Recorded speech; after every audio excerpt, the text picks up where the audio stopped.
இது ஃபர்ஸ்ட் மலேசியாவின் செய்திகள் உங்களுக்காக.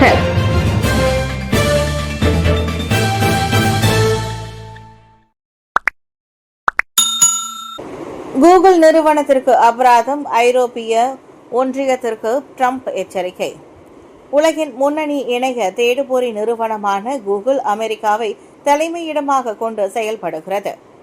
இணைய உலகில் அசைக்க முடியாத சாம்ராஜ்யம் நடத்தி வரும் கூகுள் நிறுவனம் தற்போது செயற்கை நுண்ணறிவு துறையிலும் கோலோச்சி வருகிறது.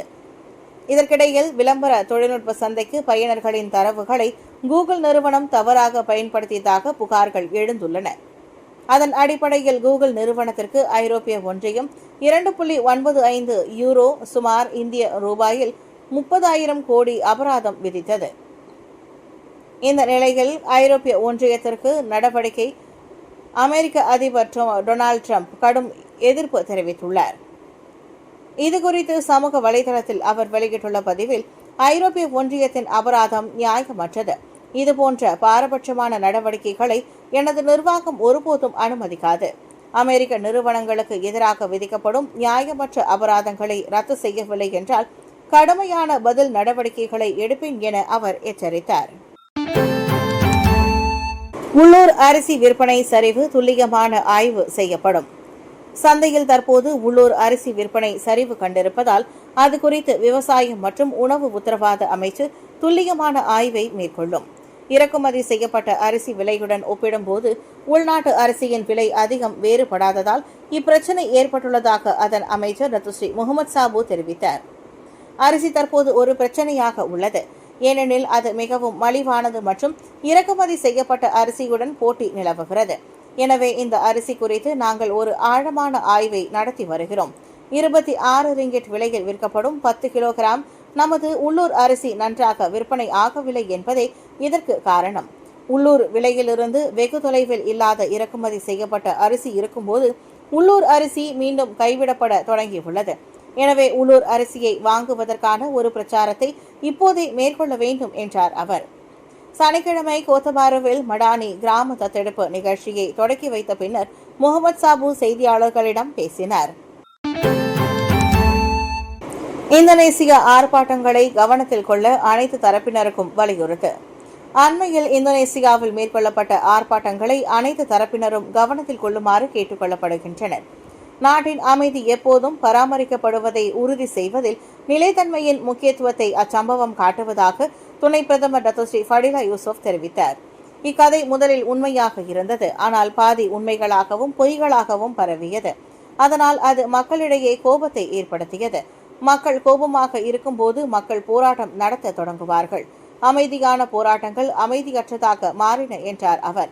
சரவாக் கூச்சிங்கில் நடைபெற்ற கெம்பரா செகுலாய் செஞ்சலாய் பலிகா சரவாக் 2025 நிகழ்ச்சியில் அவர் அவ்வாறு கூறினார். நாட்டை சிறப்பாக நிர்வகிப்பதோடு அதன் பொருளாதாரத்தை மேம்படுத்துவதற்கு நிலைத்தன்மையும் அமைதியும் மிகவும் முக்கியம் என்றும் அவர் விவரித்தார். இந்தோனேசியாவில் ஆர்ப்பாட்டங்கள் விரைவில் முடிவுக்கு வரும் என்று மலேசியாவும் ஆசியான் உறுப்பு நாடுகளும் நம்புவதாக பிரதமர் டத்துஸ்ரீ அன்வர் இப்ராஹிம் கூறியிருந்தார். இலங்கையில் பேருந்து விபத்துக்குள்ளானதில் குறைந்தது 15 பேர் பலி. மத்திய இலங்கையில் மலைப்பாதையில் 30க்கும் மேற்பட்ட பயணிகளை ஏற்றி சென்ற பேருந்து சாலையை விட்டு விலகி சுமார் 500 மீட்டர் பள்ளத்தில் விழுந்ததில் குறைந்தது 15 பேர் உயிரிழந்தனர். மேலும் 18 பேர் காயமடைந்தனர்.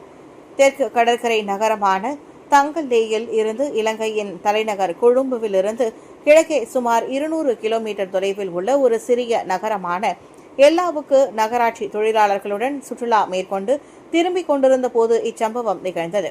விபத்திற்கு முன்னதாக அப்பேருந்தின் பிரேக்குகள் செயலிழந்து விட்டதாக அதன் ஓட்டுநர் கூறியதாக உயிர் பிழைத்த ஒருவர் தெரிவித்தார்.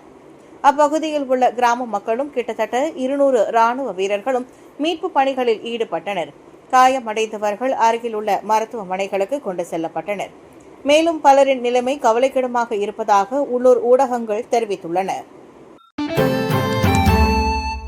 போர் விமானங்களை பெறுவதில் தாமதம், நாட்டின் பாதுகாப்பிற்கு இதர வழிகள் பரிசீலிக்கப்படும். குவைத்திலிருந்து F-A-18 லெகசி ஹார்னெட் போர் விமானங்களை பெறுவதில் தாமதம் ஏற்பட்டுள்ள நிலையில் நாட்டின் வான் பாதுகாப்பு தேவைகளை பூர்த்தி செய்வதற்கான இதர வழிகளை மலேசியா பரிசீலிக்கும். அமெரிக்காவிலிருந்து புதிய விமானங்களை பெறுவதில் குவைத்தில் நிச்சயமற்ற சூழல் நிலவுவதால் மலேசியாவிற்கு அந்த விமானங்களை வழங்குவதில் தாமதம் ஏற்பட்டுள்ளதாக தற்காப்பு அமைச்சர் டத்தோஸ்ரீ முகமது காலிட் நோர்டின் தெரிவித்தார். அமெரிக்காவிலிருந்து குவைத் புதிய ஜெட் விமானங்களை பெறுவதில் மீண்டும் தாமதம் ஏற்பட்டுள்ளதை நான் அறிந்துள்ளேன். எனவே உறுதி இல்லாமல் நாம் காத்திருக்க முடியாது. ஏனென்றால் குவைத் புதிய விமானங்களை பெற்ற பின்னரே FBAR-18 விமானங்களை ஒப்படைக்க முடியும். அவர்களால் முடியாவிட்டால் அவர்களால் அவற்றை நம்மிடம் ஒப்படைக்க முடியாது என்றார் அவர். சனிக்கிழமை ஜொஹூர் பாருவில் நடைபெற்ற சகாட் வழங்கும் நிகழ்ச்சியில் கலந்து கொண்ட பின்னர் முகமது காலிட் செய்தியாளர்களிடம் பேசினார். மலேசியாவுக்கு இழப்பு ஏற்படும் சூழலை தவிர்க்க சந்தையில் உள்ள இதர விமானங்களை மதிப்பீடு செய்வது உட்பட தமது தரப்பு தற்போது இதர தேர்வுகளை ஆராய்ந்து வருவதாக அவர் விவரித்தார். 2027ஆம் ஆண்டு தொடங்கி ஹாக் 108 மற்றும் ஹாக் 208 ஆகிய போர் விமானங்களின் பயன்பாடு கட்டம் கட்டமாக நிறுத்தப்படும் என்பதால் இது தொடர்பாக விரிவான ஆய்வு நடத்தப்பட வேண்டும் என்று முகமது காலிட் முன்னதாக கூறியிருந்தார். உக்ரைனுக்கு வெளிநாட்டு ராணுவம் பாதுகாப்பு அளிக்க ரஷ்யா எதிர்ப்பு. ரஷ்யா உக்ரைன் இடையேயான போர் 3 ஆண்டுகளுக்கு மேலாக நீடித்துக் கொண்டிருக்கிறது. இப்போரை முடிவுக்கு கொண்டுவர அமெரிக்க அதிபர் டொனால்டு டிரம்ப் முயற்சித்துள்ளார். சமீபத்தில் ரஷ்ய அதிபர் புதினுடன் டிரம்ப் நேரடி பேச்சுவார்த்தை நடத்தினார். இதில் புதின் சில நிபந்தனைகளை விதித்தார். பிறகு உக்ரைன் அதிபர் ஜெலன்ஸ்கியுடன் பேசினார். இதற்கிடையே உக்ரைனுக்கு பாதுகாப்பு உத்தரவாதங்களை அமெரிக்கா மற்றும் மேற்கத்திய நாடுகள் வழங்க வேண்டும் என்று ஜெலன்ஸ்கி வலியுறுத்தினார். இதில் போர் நிறுத்தப்பட்ட தருணத்தில் பாதுகாப்பை வழங்க உதவுவதற்காக உக்ரைனின் 26 நட்பு நாடுகள் நிலம், கடல் அல்லது வான்வழியாக துருப்புகளை அனுப்ப உறுதியளித்துள்ளதாக பிரான்ஸ் அதிபர் மேக்ரான் தெரிவித்தார். இந்த நிலையில் வெளிநாட்டு ராணுவத்தால் உக்ரைனுக்கான பாதுகாப்பு உத்தரவாதங்கள் வழங்கக்கூடாது என்று ரஷ்யா தெரிவித்துள்ளது. இது தொடர்பாக ரஷ்ய அதிபர் புதின் கூறுகையில், எந்தவொரு போர் நிறுத்தமும் நடைமுறைக்கு வந்த மறுநாளே உக்ரைனின் படைகளை நிறுத்தும் மேற்கத்திய நாடுகளின் திட்டங்களை நாங்கள் நிராகரிக்கிறோம். உக்ரைனுக்கு அனுப்பப்படும் எந்தவொரு துருப்பும் சட்டப்பூர்வமான இலக்குகளாக இருக்கும் என்றார் அவர். மலேசியாவும் இந்தோனேசியாவும் இன்னும் 2 வாரங்களில் தொலைத்தொடர்பு பிரச்சினைகள் குறித்து விவாதிக்கும். கூடிய விரைவில் நடத்தப்படவிருக்கும் ஒத்துழைப்பு கூட்டத்தில் மலேசியாவும் இந்தோனேசியாவும் இரு நாடுகளையும் உள்ளடக்கிய தொலைத்தொடர்பு பிரச்சினைகள் குறித்து விவாதிக்கவிருக்கின்றன. கோத்தகினபாலுவில் நடைபெற திட்டமிடப்பட்டிருக்கும் அக்கூட்டம் இன்னும் 2 வாரங்களில் நடத்தப்படும் என்று தொடர்பு அமைச்சர் டத்தோ ஃபாமி ஃபாட்சில் தெரிவித்தார். மலேசியா மற்றும் இந்தோனேசியா இடையிலான தொலைத்தொடர்பு பிரச்சினைகள் குறித்த ஒத்துழைப்பு கூட்டம் கோத்தகினபாலுவில் நடைபெறும். MCMC மற்றும் இந்தோனேசிய தொலைத்தொடர்பு அமைச்சர் இணைந்து செபாத்திக் தீவு பிரச்சினை உள்ளிட்ட விவகாரங்கள் குறித்து விவாதிப்பார்கள் என்றார் அவர். செபாத்திக் தீவில் ஏற்பட்டிருக்கும் தொலைத்தொடர்பு பிரச்சினைகள் குறித்து அத்தீவின் குடியிருப்பாளர்களிடம் இருந்து தமது தரப்பிற்கு புகார்கள் வந்துள்ளதாகவும் ஃபாமி கூறினார். ஐசாரா சில தரப்பினர் ஏளனம் செய்தாலும் இன்னும் பல ஆசியான் நாடுகள் இம்முயற்சியை செயல்படுத்தவில்லை.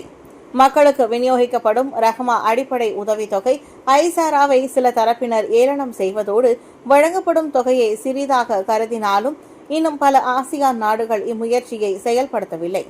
ரஹ்மா உதவித்தொகை STR உடன் கூடுதல் உதவி நிதியாக ஐசாரா வழங்கப்படுவதாக கூறிய பிரதமர் டத்தோஸ்ரீ அன்வார், இது மக்களுக்கு இதுவரை வழங்கப்பட்ட மிகப்பெரிய நேரடி உதவி என்றும் குறிப்பிட்டார். தேசிய தின கொண்டாட்டத்தை முன்னிட்டு வியட்நாம் அண்மையில் தனது குடிமக்கள் ஒவ்வொருவருக்கும் 1 லட்சம் வியட்நாமிய டோங் அல்லது சுமார் 16 ரிங்கிட் உதவித்தொகை வழங்குவதாக அறிவித்ததாக டத்தோஸ்ரீ அன்வார் கூறினார். வெளிநாடுகளில் உள்ள தனது நண்பர்களுடன், குறிப்பாக ஆசியான் தலைவர்களுடன் நான் கலந்துரையாடிய போது 3 கோடியே 40 லட்சம் மக்கள் தொகை 90 லட்சம் மக்களுக்கு வழங்க 1500 கோடி ரிங்கிட்டை நீங்கள் செலவிடுகிறீர்களா என்று அவர்கள் கேட்டார்கள். அவர்களில் பெரும்பாலானோர் எங்களால் அதை செய்ய முடியாது என்று பதிலளித்தனர். அவர்கள் என்னிடம் அது எப்படி சாத்தியம் என்று கேட்டனர். நான் இந்த 100 ரிங்கிட் கடைசி என்று கூறினேன். மற்ற தேவைகளும் இருக்கின்றன. ஏனென்றால் எனக்கு தெரியும். ஏனென்றால் பொருட்களின் விலை இன்னும் கட்டுப்பாட்டில் இல்லை என்றார் அவர்.